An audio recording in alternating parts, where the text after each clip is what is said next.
سورہ مریم رکوع نمبر 3 آیت نمبر 50۔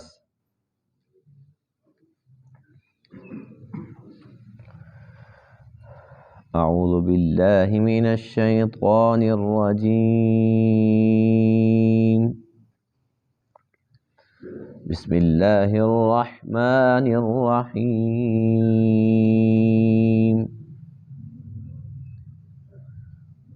واذکر فی الکتاب موسیٰ انہ کان مخلصا وکان رسولا نبیا ونادیناہ من جانب الطور الأیمن وقربناہ نجیا وَوَهَبْنَا لَهُ مِنْ رَحْمَتِنَا أَخَاهُ هَارُونَ نَبِيًّا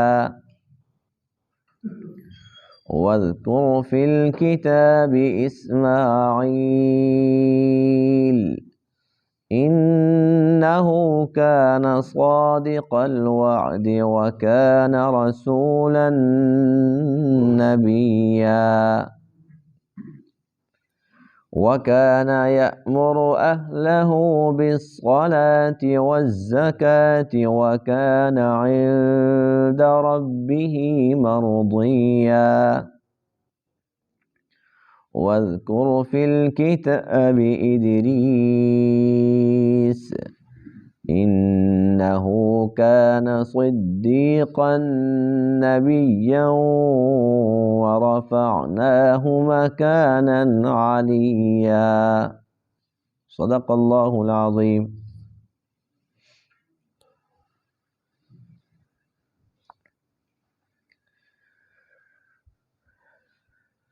گزشتہ درس میں حضرت ابراہیم خلیل اللہ علی نبینا علیہ السلام کا تذکرہ چل رہا تھا۔ آج کے درس میں ان آیت کریمہ میں 4 پیغمبروں کا تذکرہ ہے۔ حضرت موسیٰ علیہ السلام، حضرت ہارون علیہ السلام، حضرت اسماعیل علیہ السلام اور حضرت ادریس علیہ السلام۔ اللہ تعالیٰ نے ان میں سے ہر ایک کی الگ الگ تعریف فرمائی، اور اس میں کوئی شک والی بات نہیں کہ ہر نبی قابل تعریف ہوتا ہے۔ ہر ایک کے اندر کوئی نہ کوئی خوبی ایسی ہوتی ہے جو ایک امتیازی حیثیت رکھتی ہے۔ جس طریقے سے حضرت موسیٰ علیہ السلام یہ کلیم اللہ ہیں، یہ اعزاز صرف انہی کے پاس ہے کہ اللہ تعالیٰ نے بغیر کسی واسطہ کے براہ راست ان کے ساتھ کلام فرمایا، یعنی کہ باقی نبیوں کے اندر یہ اعزاز صرف اور صرف موسیٰ علیہ السلام کے پاس ہے، ورنہ حضور خاتم النبیین علیہ الصلوۃ والسلام کو بھی یہ اعزاز حاصل ہے کہ اللہ نے براہ راست آپ کے ساتھ کلام فرمایا ہے۔ اور دوسرا اعزاز جو موسیٰ علیہ السلام کے لیے وہ یہ ہے کہ آپ نے اپنے بھائی ہارون کے لیے دعا کی، یا اللہ میرے بھائی ہارون کو میرا وزیر بنا دے، مددگار بنا دے، اس لیے کہ جب میں تیرا پیغام پہنچاتا ہوں تو میری زبان کے اندر تھوڑی سی لکنت ہے۔ میرا جو بھائی ہے اس کی زبان بڑی صاف ہے، بہت اچھے انداز سے بات کر سکتا ہے، سمجھا سکتا ہے، تو آپ مہربانی فرمائیں کہ میرے بھائی کو میرا وزیر بنا دیں، یعنی کہ میرا معاون بنا دیں۔ اللہ تعالیٰ نے موسیٰ علیہ السلام کی اس دعا کی بدولت ان کے بھائی ہارون کو نہ صرف یہ کہ وزیر بنایا بلکہ نبی بنا دیا۔ تو بھائی کے حق میں دعا کتنی زبردست دعا ہے جس کو اللہ تعالیٰ نے قبول فرمایا۔ تو یہ اعزاز بھی صرف اور صرف موسیٰ علیہ السلام کے پاس ہے۔ پھر اس کے بعد حضرت اسماعیل علیہ السلام جن کے اندر بے شمار خوبیاں تھیں، لیکن ایک خوبی جو امتیازی ہے وہ یہ اللہ فرماتے ہیں کہ وہ وعدے کے بڑے سچے تھے۔ ہر نبی وعدے کا پکا اور سچا ہوتا ہے، لیکن اسماعیل علیہ السلام کی شان ہی نرالی ہے۔ اللہ فرماتے ہیں کہ ایک تو وعدے کے بڑے سچے تھے، دوسرا یہ کہ اپنے گھر والوں کو نماز اور زکوٰۃ کا حکم دیا کرتے تھے۔ تو اس سے ہمیں کیا سبق ملتا ہے کہ ہم بھی اپنے گھر والوں کو نماز کا، زکوٰۃ کا حکم دیا کریں، ان کو نماز کا عادی بنائیں۔ ایسا نہ ہو کہ ہم خود تو نمازیں پڑھتے رہیں اور ہمارے بیوی بچے وہ نماز سے بالکل غافل ہو جائیں۔ تو ہمیں چاہیے کہ ہم ان کو بھی نماز کی تاکید کرتے رہیں۔ اس کے بعد حضرت ادریس علیہ السلام، جن کے اندر بے شمار خوبیاں تھیں کہ اللہ تعالیٰ کے نبی ہیں، اللہ تعالیٰ نے ان کے بارے میں ارشاد فرمایا کہ وہ بہت ہی زیادہ سچے تھے، یعنی کہ سچائی کے اندر یہ ان کی امتیازی شان ہے، جس کی وجہ سے اللہ فرماتے ہیں کہ ہم نے ان کے رتبے، ان کے درجے بلند کر دیے۔ وَاذْكُرْ فِي الْكِتَابِ مُوسیٰ، اور آپ ذکر کیجئے کتاب میں، یعنی کہ قرآن مقدس میں، موسیٰ علیہ السلام کا، اِنَّهُ كَانَ مُخْلَصًا، بے شک وہ چنے ہوئے تھے، اللہ نے ان کو چن لیا تھا، منتخب فرما لیا تھا۔ وَكَانَ رَسُولًا نَبِيًّا، اور وہ رسول بھی تھے، نبی بھی تھے۔ وَنَادَيْنَاهُ مِنْ جَانِبِ الطُّورِ الْأَيْمَنِ، اور ہم نے پکارا ان کو جب وہ کوہ طور پر تھے، ان کی دائیں جانب، یعنی کہ موسیٰ علیہ السلام کی دائیں جانب سے آواز آئی۔ وَقَرَّبْنَاهُ نَجِيًّا، اور ہم نے ان کو قریب کر دیا سرگوشی میں۔ اللہ نے اتنا قریب کر دیا جس طریقے سے کوئی بندہ کسی بندے کے ساتھ اگر سرگوشی کرتا ہے، کان میں بات کرتا ہے، کوئی خفیہ بات کرتا ہے، اللہ نے اتنا قرب عطا فرما دیا تھا۔ وَوَهَبْنَا لَهُ مِن رَحْمَتِنَا، اور ہم نے عطا کیا ان کو، موسیٰ علیہ السلام کو، اپنی رحمت سے۔ کیا عطا کیا؟ أَخَاهُ ہارون نبیّا، ان کے بھائی کو جو کہ ہارون تھے، نبی بنا کر اللہ نے اپنی خاص رحمت فرمائی موسیٰ علیہ السلام کے لیے۔ وہ جو دعا کی تھی اس کو قبول فرمایا، ان کے بھائی ہارون کو نبی بنا دیا۔ وَاذْكُرْ فِي الْكِتَابِ اسماعیل، اور آپ ذکر کیجئے کتاب میں اسماعیل علیہ السلام کا، إِنَّهُ كَانَ صَادِقَ الْوَعْدِ، بے شک وہ وعدے کے بڑے سچے تھے۔ وَكَانَ رَسُولًا نَبِيًّا، اور وہ رسول اور نبی تھے۔ وَكَانَ يَأْمُرُ أَهْلَهُ بِالصَّلَاةِ وَالزَّكَاةِ، اور وہ حکم کرتے تھے اپنے گھر والوں کو نماز اور زکوٰۃ کا۔ وَكَانَ عِندَ رَبِّهِ مَرْضِيًّا، اور وہ اپنے رب کے ہاں پسندیدہ تھے۔ وَاذْكُرْ فِي الْكِتَابِ ادریس، اور آپ ذکر کیجئے کتاب میں ادریس علیہ السلام کا، إِنَّهُ كَانَ صِدِّيقًا نَبِيًّا، بے شک وہ سچے تھے، نبی تھے۔ وَرَفَعْنَاهُ مَكَانًا عَلِيًّا، اور ہم نے ان کے مکان کو، ان کی رتبے کو، شان کو بلند کر دیا۔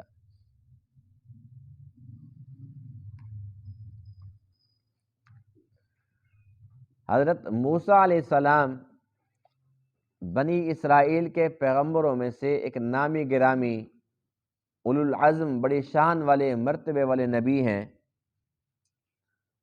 حضور علیہ السلام کے بعد جس پیغمبر کا سب سے زیادہ ذکر قرآن میں ہوتا ہے وہ موسیٰ علیہ السلام ہے۔ حضرت موسیٰ علیہ السلام کو یہ شرف، یہ اعزاز حاصل ہے کہ آپ کلیم اللہ ہیں، اللہ نے براہ راست آپ کے ساتھ کلام فرمایا ہے، اور وہ رسول بھی تھے اور نبی بھی تھے۔ رسول اور نبی میں فرق کیا ہے؟ رسول اسے کہتے ہیں جس کے پاس وحی بھی آتی ہو اور اللہ تعالیٰ کی طرف سے ان کو مکمل الگ سے شریعت بھی عطا ہو، ان کے اوپر کتاب اترے یا صحیفے اترے، الگ سے شریعت ملتی ہے تو وہ رسول ہوتے ہیں۔ یعنی کہ جو رسول ہوتے ہیں پھر وہ نبی بھی ہوتے ہیں۔ رسول کا معنی کیا ہوتا ہے؟ بھیجا ہوا، یعنی اللہ کی طرف سے چونکہ بھیجے جاتے ہیں تو یہ رسول کہلاتے ہیں۔ اور نبی کا معنی ہوتا ہے خبر دینے والا، اللہ کا پیغام دیتے ہیں اس لیے وہ نبی کہلاتے ہیں۔ اور نبی کس کو کہتے ہیں؟ جس کے اوپر وحی آتی ہو۔ ضروری نہیں کہ اس کو الگ سے شریعت ملے، الگ سے کتاب ملے۔ جس طریقے سے موسیٰ علیہ السلام کو تورات ملی تو آپ نبی بھی ہیں، رسول بھی ہیں۔ پھر ہزاروں نبی بنی اسرائیل کے جو آپ کے بعد آئے ان کو الگ سے شریعت اور کتاب نہیں ملی، وہ اسی تورات کے مطابق لوگوں کو چلاتے رہے، تورات کی تعلیمات جو تھی اسی کو عام کرتے رہے، تو اس لیے وہ نبی تھے، رسول نہیں تھے۔ دوسرا فرق یہ ہے کہ رسول اس حیثیت سے تو رسول خاص ہو گیا اور نبی عام ہو گیا۔ یہی وجہ ہے کہ 1,24,000 پیغمبروں میں سے تقریباً 350 کے قریب رسول ہیں، باقی سب کے سب نبی ہیں۔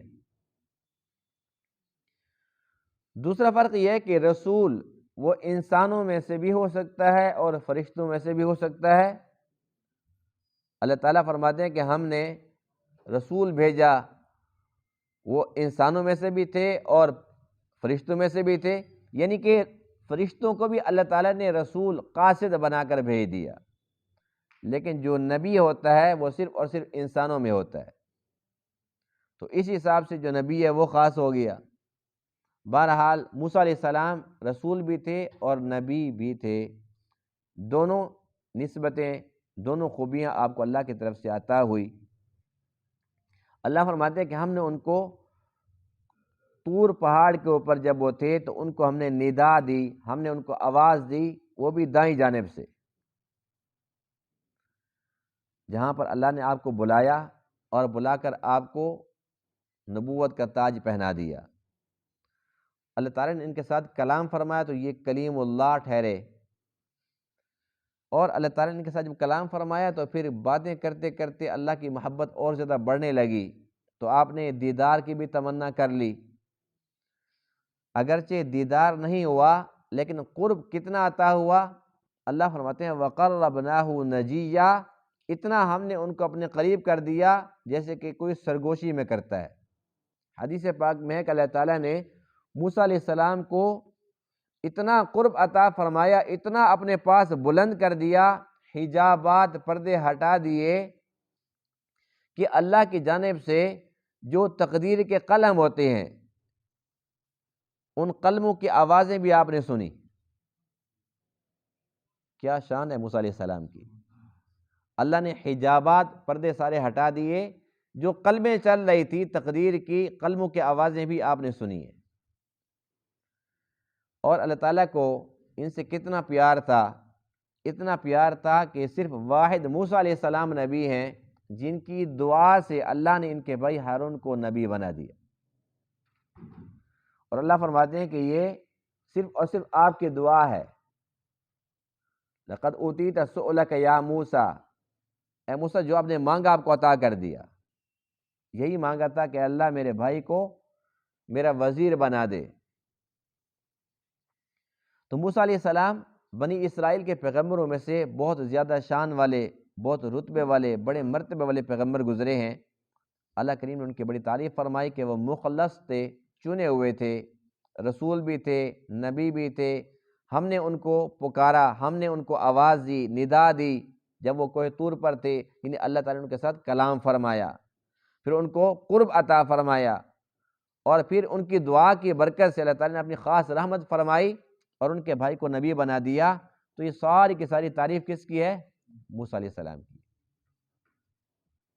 یہ جلالی طبیعت کے تھے اور بہت زیادہ شان والے نبی تھے۔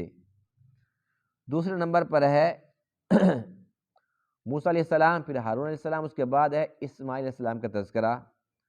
یہ وہ نبی ہیں جن کو اللہ نے یہ اعزاز بخشا ہے کہ ان کی نسل میں سے اپنے محبوب کو بھیجا،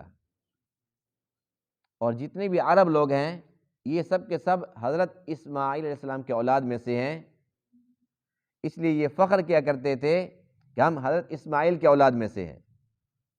اور جو بنی اسرائیل تھے وہ ابراہیم علیہ السلام کی جو دوسری لڑی ہے، یعقوب علیہ السلام کے اولاد میں سے تھے۔ اسرائیل یعقوب علیہ السلام کا ایک دوسرا نام ہے۔ تو وہ بنی یعقوب یعنی کہ بنی اسرائیل ہوئے۔ حضرت ابراہیم علیہ السلام کے پہلے بیٹے یہی اسماعیل علیہ السلام ہیں، جو اماں ہاجرہ کے بطن سے ہوئے۔ جب حضرت سارہ کو لے کر آپ نے ہجرت فرمائی، جب مصر پہنچے تو مصر کے بادشاہ نے بطور تحفہ ہدیتاً حضرت ہاجرہ بطور باندی دی۔ کس کو؟ حضرت سارہ کو، حضرت سارہ کو دی۔ جو حضرت سارہ ہیں انہوں نے خدمت کے لیے حضرت ابراہیم علیہ السلام کو دے دی کہ آپ نے ان کی خدمت کرنی ہے۔ تو آپ نے کیا کیا؟ وہ جو باندی تھے ان کو آزاد کر کے ان کے ساتھ نکاح فرمایا، اور نکاح سے کیا اسماعیل علیہ السلام پیدا ہو گئے۔ تو اللہ تعالیٰ کی شان دیکھیں، حضرت اسماعیل علیہ السلام کتنی شان والے ہیں۔ اور اس کے بعد پھر آپ کی اولاد ہوئی، اسحاق علیہ السلام پیدا ہوئے۔ حضرت اسحاق علیہ السلام حضرت اسماعیل سے 14 سال چھوٹے ہیں، یعنی کہ پہلا بیٹا جو آپ نے بڑی دعائیں مانگی، یا اللہ بیٹا دے دے، یا اللہ اولاد دے دے، رب ہب لی من الصالحین، اس دعا کا ثمر حضرت اسماعیل علیہ السلام ہے۔ اور جب یہ پیدا ہوئے بڑی دعاؤں کے ساتھ ملے تھے۔ جب بچے تھے تو اللہ نے حکم دیا کہ آپ ان کو، جہاں پر اس وقت خانہ کعبہ ہے، جہاں پر مقام ابراہیم ہے، یہاں پر ان کو اللہ کے حکم سے اماں ہاجرہ اسماعیل کو چھوڑ کر چلے گئے جب یہ دودھ پیتے بچے تھے۔ تو یہ بڑا امتحان تھا۔ پھر جب تھوڑے بڑے ہوئے، اس سے بڑا امتحان آ گیا کہ آپ ان کو آپ ذبح کریں، اس کو قربان کریں۔ تو اللہ فرماتے ہیں کہ جو اسماعیل علیہ السلام ہیں وہ صادق الوعد، وعدے کے بڑے سچے تھے۔ بے شمار خوبیاں تھیں، لیکن وعدے کے سچے سے کیا مراد ہے؟ کون سا ایسا وعدہ تھا جو آپ نے سچ کر دکھایا؟ وہ وعدہ وہی تھا جب حضرت ابراہیم علیہ السلام نے اپنے بیٹے کو بتایا، یا بنی انی ارا فی المنام انی اذبحک فانظر ماذا تری، اے بیٹا خواب کے اندر میں نے دیکھا ہے کہ میں آپ کو ذبح کر رہا ہوں، آپ بتاؤ کہ میں کیا کروں؟ تو بیٹے نے جواب دیا، یا ابت افعل ما تؤمر، جیسے آپ کو حکم دیا گیا آپ کر گزریں۔ ستجدنی انشاء اللہ من الصابرین، آپ مجھے صابرین میں سے پائیں گے۔ یعنی کہ وعدہ کر لیا کہ میں ہلوں گا بھی نہیں، میں نے رونا بھی نہیں ہے، چیخنا چلانا بھی نہیں ہے، آپ میری گردن پر چھری چلا دیں، مجھے اللہ کے راہ میں قربان کر دیں، میں تیار ہوں۔ یہ وعدہ کیا، جب وہ وقت آیا تو وعدہ سچ کر دکھایا۔ اللہ نے تعریف فرمائی، انہ کان صادق الوعد، وعدے کے بڑے سچے تھے میرے اسماعیل۔ اور حضور علیہ الصلوۃ والسلام بھی چونکہ حضرت اسماعیل کی لڑی میں سے ہیں، تو پھر یہی خوبی جو حضرت اسماعیل کے اندر تھی، آپ علیہ الصلوۃ والسلام کے اندر ان سے بھی زیادہ تھی۔ نبوت سے قبل ایک شخص جس کا نام عبداللہ تھا، عبداللہ بن ابو الحمصہ، یہ شخص نبوت سے پہلے حضور علیہ الصلوۃ والسلام کے ساتھ کوئی لین دین تھا، اس پر کہتا ہے کہ آپ یہیں ٹھہریں اور میں ابھی آیا۔ یہ کہہ کر چلا گیا، اور حضور علیہ الصلوۃ والسلام اس کے انتظار میں وہیں پر بیٹھ گئے۔ انتظار کتنا لمبا ہوا کہ ایک دن گزر گیا، پھر ایک رات گزر گئی، پھر دوسرا دن، پھر دوسری رات، پھر تیسرا دن، پھر تیسری رات، مسلسل 3 دن اور 3 راتیں گزر گئی، اور یہ بندہ نہیں آیا۔ یہ جا کر بھول گیا۔ اچانک 3 دن کا اس کو خیال آتا ہے کہ میں نے تو یہ کہا تھا کہ میں ابھی آ رہا ہوں۔ جب اس کو بات یاد آئی، یہ آیا تو آپ علیہ الصلوۃ والسلام وہیں پر موجود تھے۔ صرف ایک عام بندے کی بات پر کہ آپ رکیں اور میں ابھی آیا، اللہ کے نبی نے یہ نہیں فرمایا کہ چلو وہ بھول گیا ہوگا میں چلا جاتا ہوں، کیونکہ آپ نے نمونہ بننا تھا، اور جو نمونہ ہوتا ہے وہ کامل اکمل ہوتا ہے۔ پھر کوئی تو کہہ سکتا تھا نا، یہی بندہ بھی کہہ دیتا جی میں نے کہا کہ آپ رکیں، جب میں آیا تو آپ تھے ہی نہیں۔ لیکن آج جب ہم یہ بات پڑھ رہے ہیں، سن رہے ہیں، تو ہمارا ایمان تازہ ہو رہا ہے نا، کہ نبوت سے پہلے بھی آپ کا کردار مبارک یہ ہے کہ ایک عام بندے نے کہا کہ آپ رکیں اور میں ابھی آیا، 3 دن گزر گئے، لیکن آپ اپنے وعدے پر پکے رہے کہ وہ ابھی آ جائے گا۔ پھر اس نے معذرت کی تو آپ نے فرمایا کوئی بات نہیں، انسان بھول جاتا ہے۔ یہ نہیں کہ اس کو کچھ جرمانہ لگایا، اس کو کوئی سزا دیو، برا بھلا کہا ہو، صرف یہ فرمایا کوئی بات نہیں، انسان بھول جاتا ہے۔ اسی طریقے سے حضرت اسماعیل علیہ السلام تھے، ان کے بارے میں بھی اسی قسم کا ایک واقعہ لکھا ہے۔ کسی بندے نے کہا تھا کہ میں ابھی آ رہا ہوں، تو پھر آپ وہیں پر ٹھہرے رہے، اور کتنا ٹھہرے؟ 3 دن 3 رات کا تذکرہ بھی ملتا ہے، اور 1 مہینے کا بھی ملتا ہے، 1 سال کا بھی ملتا ہے۔ بعضوں نے لکھا کہ پھر آپ نے وہیں اسی کے انتظار میں وہیں پر اپنے گھر بنا لیا تھا کہ کبھی تو آ جائے گا، اور وہ سال کے بعد آیا۔ تو یہ اللہ کے نبیوں کی شان ہے، عام بندے کے بس کی بات ہی نہیں ہے، وہ اس کا تصور بھی نہیں کر سکتے۔ تو حضرت اسماعیل علیہ السلام اس لڑی سے اللہ کے نبی ہیں، اس لیے جو عرب لوگ جس پر وہ فخر کرتے تھے، وہ کہتے تھے کہ ہم بنی اسرائیل ہیں، یہ کہتے ہیں کہ ہم بنی اسماعیل ہیں۔ اللہ فرماتے ہیں کہ وہ رسول بھی تھے، نبی بھی تھے، ان کی خوبیوں میں سے ایک خوبی یہ ہے وَكَانَ يَأْمُرُ أَهْلَهُ بِالصَّلَاةِ وَالزَّكَاةِ کہ وہ اپنے گھر والوں کو نماز اور زکوٰۃ کا حکم کرتے تھے۔ میں پہلے بھی عرض کرتا رہتا ہوں کہ نماز اور زکوٰۃ کا حکم قرآن مقدس میں اللہ نے جہاں بھی ہمیں دیا ہے اکٹھا دیا ہے، اقیموا الصلاۃ وآتوا الزکاۃ۔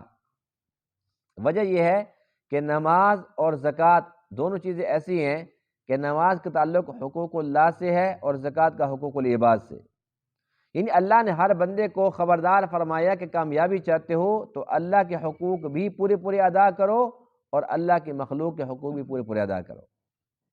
کامیابی اسی چیز کے اندر ہے۔ دوسرا یہ کہ ایک ہے مالی عبادت اور ایک ہے جانی عبادت، تو مالی جانی دونوں عبادتوں پر انسان 100% پورا اترے گا تب وہ کامیاب ہوگا۔ ان خوبیوں کی بدولت اللہ فرماتے ہیں وَكَانَ عِندَ رَبِّهِ مَرْضِيًّا، اللہ کے ہاں وہ پسندیدہ تھے۔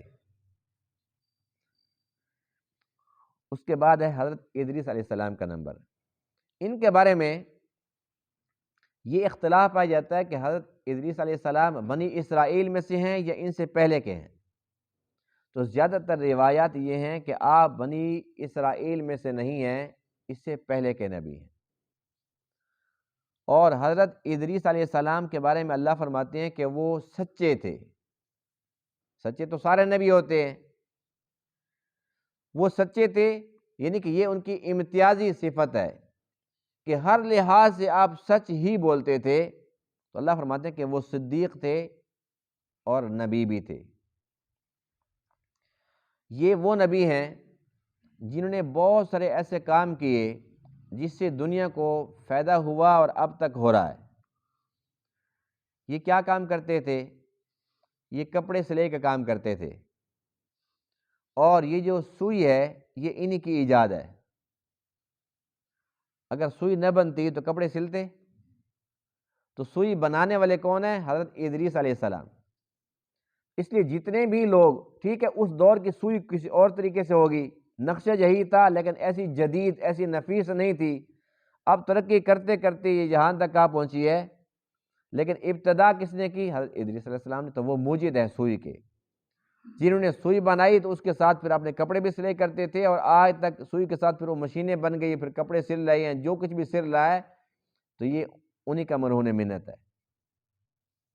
اس کے علاوہ جو جنگی لباس ہے، زرہیں وغیرہ، یا یہ کہ جو جنگی اسلحہ ہے اس دور کا، اس کے بنانے والے بھی حضرت ادریس ہیں۔ اس لیے اب جدید اسلحہ ہے، اس میدان میں جتنی بھی سائنس نے ترقی کر لی ہے، لیکن موجد کون ہے؟ حضرت ادریس ہے۔ تو سوئی بھی انہوں نے بنائی، اور اس کے علاوہ جو جنگی اوزار ہیں وہ بھی انہوں نے بنائے، اور یہ جو ریاضی کا علم ہے، یہ جو جمع تفریق ہے، یہ بھی اللہ کے فضل و کرم سے اللہ نے علم آپ کو عطا فرمایا، آپ نے لوگوں کو سمجھایا۔ تو دنیا کے اندر جتنی جمع تفریق چل رہی ہے اس کی موجد بھی حضرت ادریس علیہ السلام ہے۔ تو یہ سارے کے سارے ایسے کام ہیں جو فلاحی کام ہیں، اور فلاحی کام کے اندر جو بندہ بھی اس کی بنیاد بنتا ہے تو اس کا اجر اس کو ضرور ملتا ہے۔ یعنی کہ کوئی انسان اگر کوئی ایسا کام کر جاتا ہے جس سے لوگوں کو نفع مل رہا ہے، لوگوں کو خیر مل رہی ہے، تو یہ ایک صدقہ جاریہ ہے جو اس کا موجد ہے، جس نے بنیاد ڈالی، ابتدا کی تھی، اس کو اس کا پھل ضرور ملے گا، اس کو اجر ضرور ملے گا۔